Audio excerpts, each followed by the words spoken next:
Good morning, class. Let us begin another poem today, that is by an Indian poet, Sarojini Naidu. And the title of the poem is The Gift of India. This poem was written as the poet's reaction to the sacrifice of lives by many Indian soldiers in the British Army during the First World War. Right. So the background of this poem is the First World War, and being the colony of the British at that time, the soldiers in the army of the British India, they had to fight for the British Empire, and so many of them they lost their lives. They sacrificed their lives during that war, that is World War First, and this war was fought at many places, and the places it was fought in Europe, it was fought in Africa. So the majority of the countries of the world were involved, and the Indian soldiers, they had been sent at different places by the British Empire, and the poet feels sad for the loss of lives of the Indians.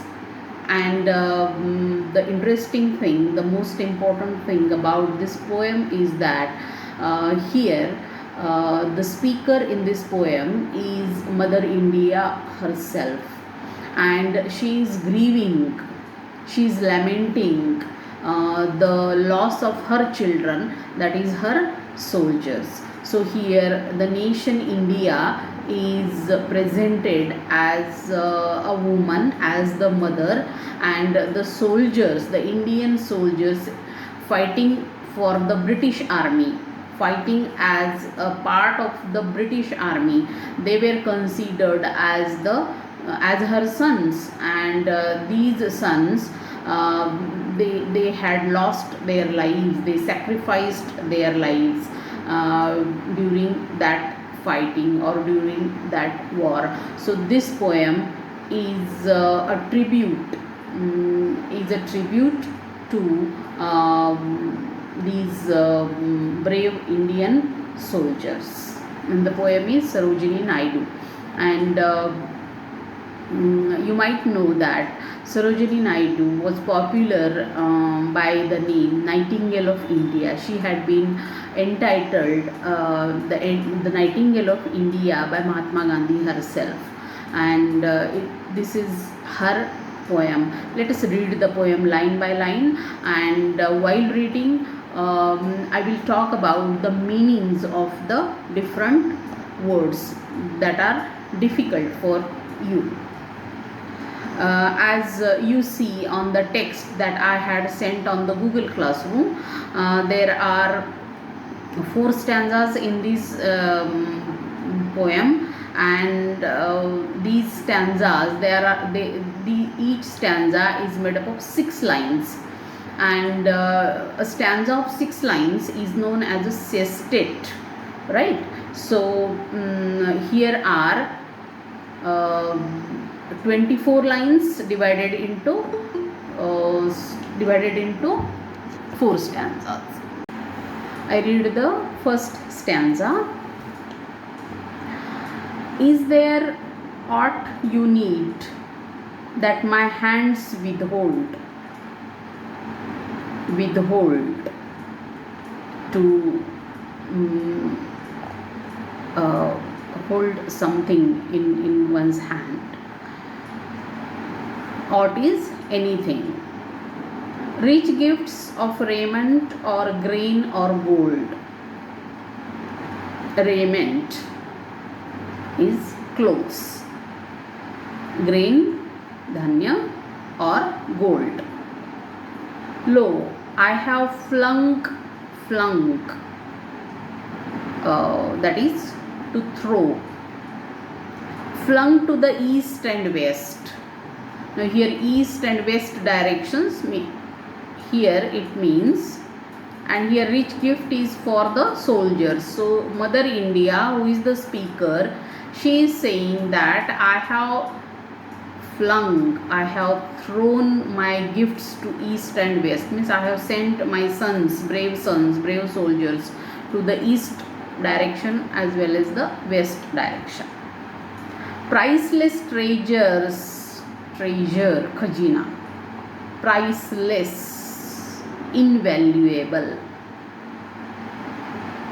the most valuable thing, and it is priceless treasures. Here is a metaphor for the soldiers. So Mother India thinks that the soldiers are her priceless treasures. Priceless treasures torn from my breast. So these are her children separated from her. Torn from my breast means separated from me, because it is assumed, it is believed that the children are the part of the mother's bodies. And yielded the sons of my stricken womb. Stricken, injured, seriously affected.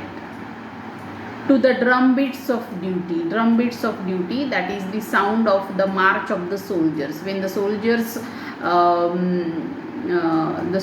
walk in a particular rhythm, in a very disciplined manner. So they walk with the drumbeats of duty. The sabers of doom. Sabers, swords, talwari. And doom, sarvanash. So here she is talking about her soldiers going to war. I will explain in detail tomorrow.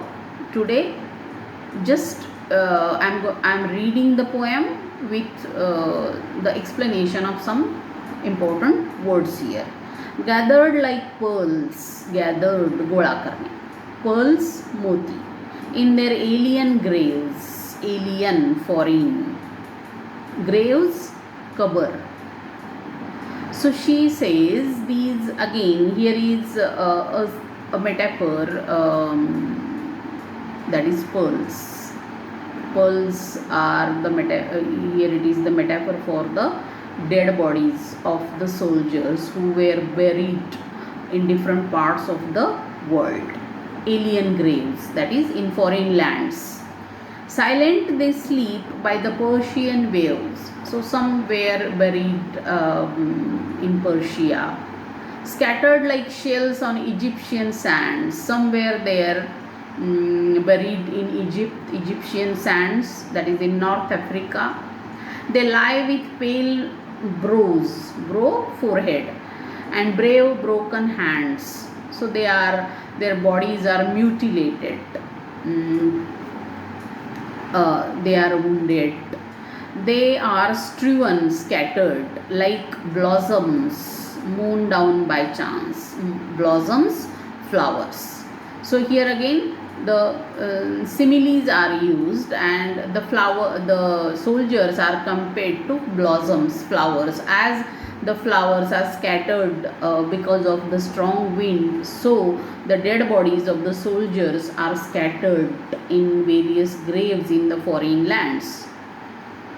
They are strewn like blossoms mown down by chance on the blood-brown meadows of Flanders and France. Blood-brown meadows. Look at the alliteration. Blood-brown meadows. B and D repeated, of Flanders and France. F and D again, F is repeated. So here in this line, or in many lines of this poem, we can find the figure of speech, that is alliteration, that is the repetition of the same consonant. On the blood-brown meadows of Flanders and France. So they can be found, their dead bodies buried, they can be found in Italy and France, in Flanders and France. Can you measure, the third stanza, can A is the archaic form, that is the old word for you. Can A measure, can you count the grief, the sadness, the sorrow, the pain, the grief of the tears I weep. So here is a question asked by Mother India, and she says, is there anybody who can understand my sorrow, my suffering at the loss of my soldiers who were my sons? Or compass measure again, the woe, that is suffering, misery, the woe of the watch I keep. So here the watch is that of over the dead body, seeing a dead body, keeping a watch. So she says, nobody can come, nobody can measure, nobody can understand my sense of loss, my suffering. Or the pride that thrills through my heart's despair. So along with the suffering, there is also pride in the sacrifice of her sons' lives in war. The pride that thrills through my heart's despair, disappointment, sadness, and the hope that comforts, सांत्वन करने, the anguish of prayer, anguish, misery, pain, and the far sad glorious vision I see. Now this far sad glorious वैभवशाली vision I see, vision भविष्यातलं दिसणे. विजनचा अर्थ दृश्य सुद्धा होतो आणि एक दूरदृष्टी असा सुद्धा होतो. So here the poet is trying to say that she and the Mother India also, she can see in future the victory of India, the liberation of India, the freedom of India with the help of such brave soldiers.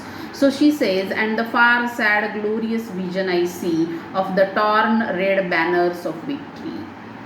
And she says, even I can, from here I can see that freedom of India as well as the torn red banners of victory of the British army, only because of the blood shed by the Indian soldiers, because of the bravery of the Indian soldiers. When the terror and tumult, look at the alliteration, when the terror, the fear, horror, tumult, that is loud noise, loud sound.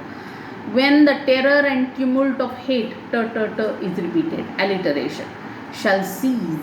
And she says, I am looking towards a future when there is no terror, when there will be freedom, when there will be no hatred, but there will be love. Cease is to stop. And life be refashioned, life be made again, refashioned, recreated on anvils of peace. Anvil, लोहाराकडे जी घाव घालण्यासाठीचा जो ठोकळा असतो लोखंडी, that is anvil, the block of iron. And life be refashioned on anvils of peace. And she imagines a future, she imagines a life in the future of India where there will be peace.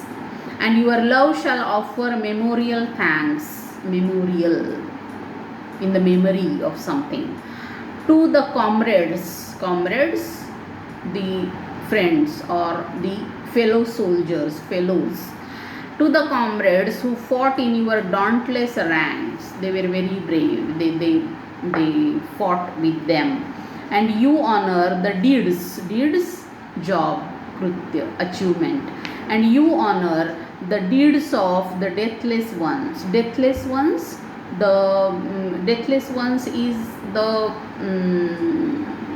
word, is the phrase for the soldiers who are immortal. The soldiers who sacrifice their lives for the sake of nation to free the motherland, they are considered as immortal. Death is not for them. And you honor the deeds of the deathless ones. Remember the blood of my martyred sons. So she says, you should remember the blood of my martyred, that is, who have sacrificed their life. They are the martyrs. So everybody should remember the martyrdom, the sacrifice of her son. So this is the wish of Mother India, who is the speaker in this poem, that is The Gift of India by Sarojini Naidu. In tomorrow's video, I will explain the poem again, line by line and word by word. Thank you.